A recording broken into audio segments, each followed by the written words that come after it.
श्री राम। चलिए, भगवत गीता का 14वां अध्याय हमारा खत्म हो चुका था। अब हम करने जा रहे हैं 15वां अध्याय। तो चलिए आरंभ करते हैं। अध्याय 15 में है आपका पुरुषों में उत्तम योग्य। भगवान ने कहा जाता है कि एक शाश्वत अश्वत्थ वृक्ष है जिसकी जड़ें तो ऊपर की ओर हैं और शाखाएं नीचे की ओर तथा पत्तियां वैदिक स्रोत है। जो इस वृक्ष को जानता है वो वेदों का ज्ञाता है। इस वृक्ष की शाखाएं ऊपर तथा नीचे फैली हुई हैं, प्रकृति के 3 गुणों द्वारा पोषित है। इसकी टहनियां इंद्र विषय हैं। इस वृक्ष की जड़ें नीचे की ओर भी जाती हैं और जो मानव समाज के सकाम कर्मों से बधी हुई हैं। इस वृक्ष की वास्तविक स्वरूप का अनुभव इस जगत में नहीं किया जा सकता। कोई भी नहीं समझ सकता कि इसका आदि कहाँ है, अंत कहाँ है और इसका आधार कहाँ है। लेकिन मनुष्य को चाहिए कि इस दृढ़ मूल वाले वृक्ष को विरक्ति के शस्त्र से काट गिराए। तत्पश्चात उसे ऐसे स्थान की खोज करनी चाहिए जहां जाकर लौटना ना पड़े और जहां उस भगवान की शरण ग्रहण कर ली जाए जिससे अनादि काल से प्रत्येक वस्तु का सूत्रपात तथा विस्तार होता आया है।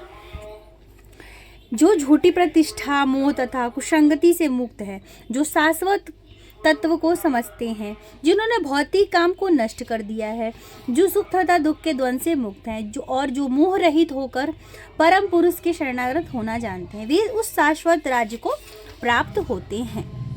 वह मेरा परम धाम न तो सूर्य या चंद्रमा के द्वारा प्रकाशित होता है और न अग्नि या बिजली से। जो लोग वहां पहुंच जाते हैं वे उस भौतिक जगत में फिर से लौटकर नहीं आते। इस वध जगत के सारे जीव मेरे शाश्वत अंश हैं। बद्ध जीवन के कारण वह 6 इंद्रियों से घोर संघर्ष कर रहे हैं जिनमें मन सम्मिलित है। जिसमें मन सम्मिलित है। इस संसार में जीव अपनी देहात्म बुद्धि को एक शरीर के दूसरे उसी तरह से ले जाता है जिस तरह वायु सुगंधि को ले जाता है। इस प्रकार वह एक शरीर धारण करता है और फिर इसे त्याग कर दूसरा शरीर धारण करता है। इस प्रकार दूसरा स्थूल शरीर धारण करके जीव विशेष प्रकार का कान, आँख, जीभ, नाक तथा स्पर्श इंद्रियां प्राप्त करता है जो मन के चारों ओर स्पुंजित हैं। इस प्रकार वह इंद्रिय विषयों के एक विशेष समुच्चय का भोग करता है। मूर्ख ना तो समझ पाते हैं कि जीव किस प्रकार अपना शरीर त्याग सकता है, ना ही वे समझ पाते हैं कि प्रकृति के गुणों के अधीन वह किस तरह के शरीर का भोग करता है। लेकिन जिनकी आंखें ज्ञान से प्रशिक्षित हैं वह यह सब देख सकता है। आत्म साक्षात्कार को प्राप्त प्रयत्नशील योगी जन यह सब स्पष्ट रूप से देख सकते हैं, लेकिन जिनके मन में विकसित नहीं है और जो आत्म साक्षात्कार को प्राप्त नहीं है वे प्रयत्न करके भी यह नहीं देख पाते कि क्या हो रहा है। सूर्य का तेज जो सारे विश्व के अंधकार को दूर करता है मुझसे ही निकलता है। चंद्रमा तथा अग्नि का तेज भी मुझ में ही उत्पन्न है, मुझसे ही उत्पन्न। मैं प्रत्येक लोक में प्रवेश करता हूँ। मेरी शक्ति के सारे लोग अपनी कक्षा में स्थित रहते हैं। मैं चंद्रमा बनकर समस्त वनस्पतियों को जीवन रस प्रदान करता हूँ।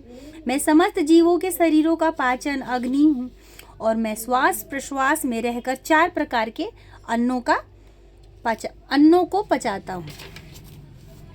मैं प्रत्येक जीव के हृदय में आसीन हूँ और मुझसे ही स्मृति, ज्ञान तथा विस्मृति होती है। मैं ही वेदों के द्वारा जानने योग्य हूँ।